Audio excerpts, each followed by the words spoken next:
The quiet giraffe who reached the stars. In a quiet corner of the savanna lived a young giraffe named Nia. She wasn't the fastest runner, the loudest singer, or the strongest climber. In fact, Nia was known for her silence. She listened more than she spoke. While the other animals laughed and played loudly, Nia preferred to sit beneath the acacia tree and watch the sky. She loved how the stars twinkled like tiny lanterns guiding the night. Every evening, she would stretch her long neck and try to reach them. Of course, the stars were far, far away, much farther than any giraffe could reach. Still, Nia never gave up. She reached not with her hooves but with her heart. One day, the savanna faced a terrible drought. The rivers dried, the grasses wilted, and the animals grew tired and thirsty. The wise old elephant gathered everyone together. "We must find water," he said.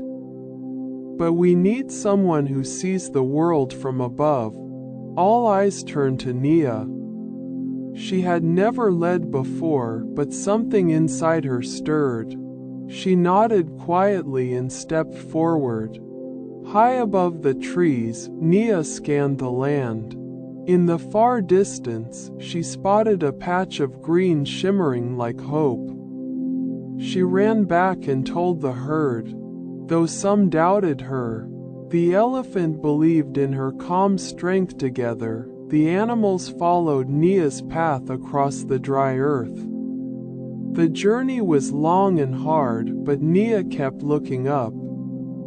She guided them by the stars when the sun was gone. Finally, they reached a hidden valley where a spring bubbled with fresh water.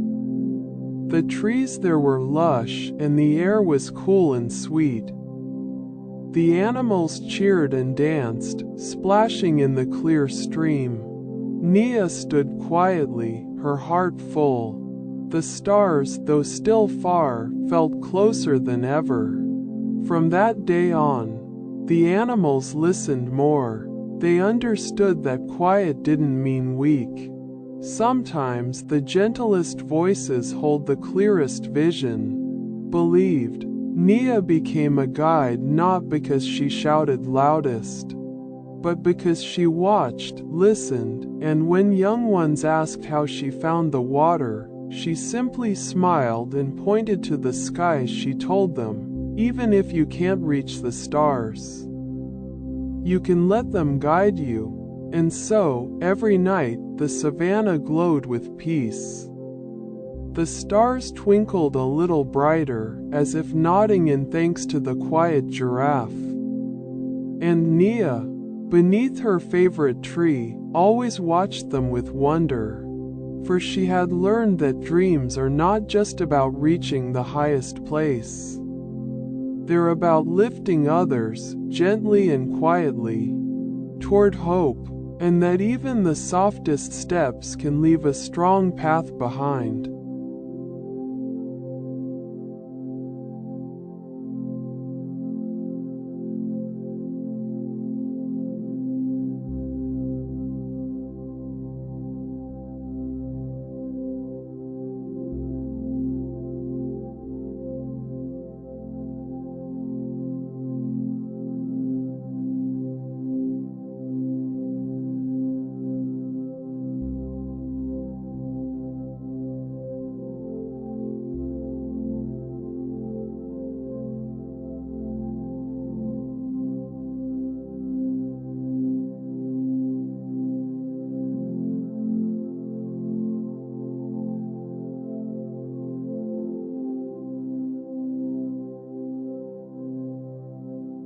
The little lantern who lit the way in a quiet village nestled between hills and trees. There was an old workshop where lanterns were made.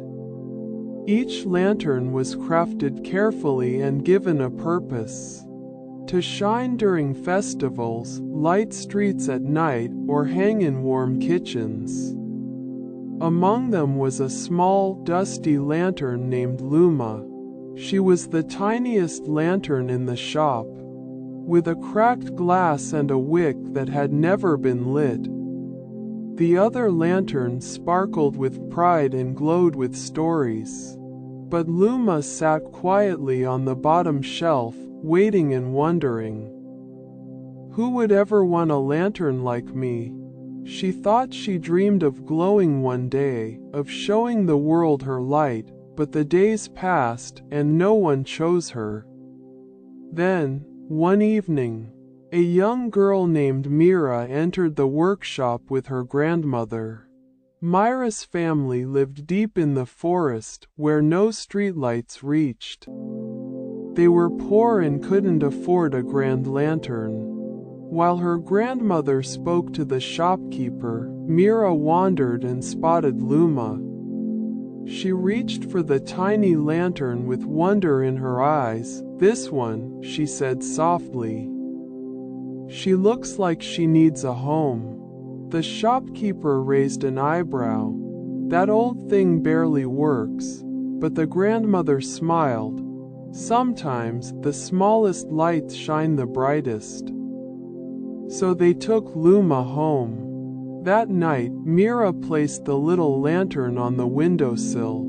A storm rolled in, dark and wild, and the power flickered out. The forest turned pitch black. Myra's little brother began to cry, scared of the thunder. Mira hurried to light Luma, hoping for even a flicker. The match struck and the wick caught flame. For the first time ever, Luma glowed. Not too bright, not too dim, just enough to warm the room. The soft golden light danced on the walls and calmed the storm inside the house. Her brother stopped crying. The family gathered close, wrapped in the gentle glow. Outside, the wind howled, but inside, there was peace.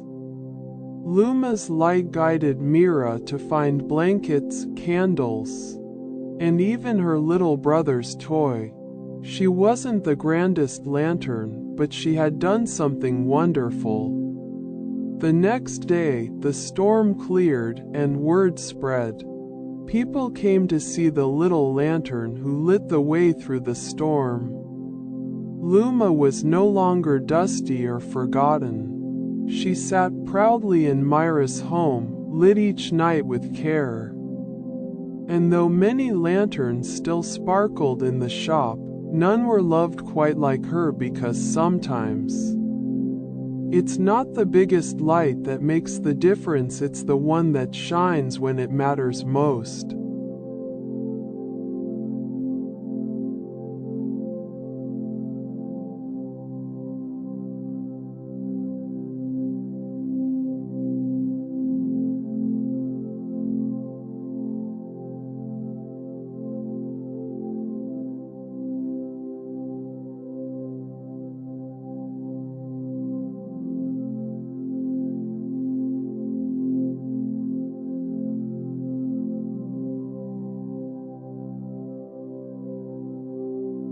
The shy cloud who found her rain. High above the hills, where the sky turns silver at dusk, lived a small, shy cloud named Luma. She wasn't like the other clouds who danced boldly through storms and painted sunsets with pride. Luma was quiet, light, and often hid behind the bigger clouds. She floated gently, watching the earth below with wide-eyed wonder. She loved to see the flowers bloom, the rivers flow, and the trees sway in the breeze. But there was one thing Luma had never done: she had never rained. All clouds rain eventually, the elder clouds would say. But Luma didn't feel ready. She was afraid of being too much or not enough. What if my rain ruins the fun? She whispered to herself. So she held her drops tightly inside, even when they shimmered with hope. One morning, as the sky blushed gold, Luma drifted over a small village. Below, the fields were dry and cracked, the flowers wilted, and the riverbed was bare. Children walked slowly under the sun, their empty buckets in hand. Luma's heart ached at the sight. She wanted to help, but she was so small. Just then, an old wind passed by and saw her hovering. "Why don't you rain, little one?" The wind asked gently. "I'm afraid I won't be enough," Luma replied. The wind swirled thoughtfully and said, "Sometimes even a drop is a miracle." Luma looked down again. She thought of the thirsty roots, the waiting petals, and the hopeful faces. She took a deep breath and let go just one soft drop. It fell like a silver pearl, landing on a dry sunflower. The flower opened. Encouraged, Luma let more drops fall. They danced through the air, light and soft, kissing every thirsty leaf. The village looked up in surprise and joy. Children held out their hands and laughed as the gentle rain tickled their cheeks. The river began to whisper again, and the fields soaked up every drop.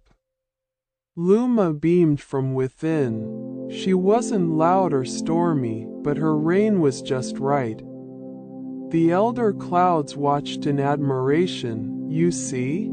said the wind, "quiet hearts can carry great gifts." From then on, Luma floated proudly, never trying to be bigger than she was. She rained when the earth needed it and rested when it didn't. And everywhere she went, flowers turned their faces upward. Because even a shy cloud can bring the rain that changes everything. And even the softest help can leave the brightest bloom.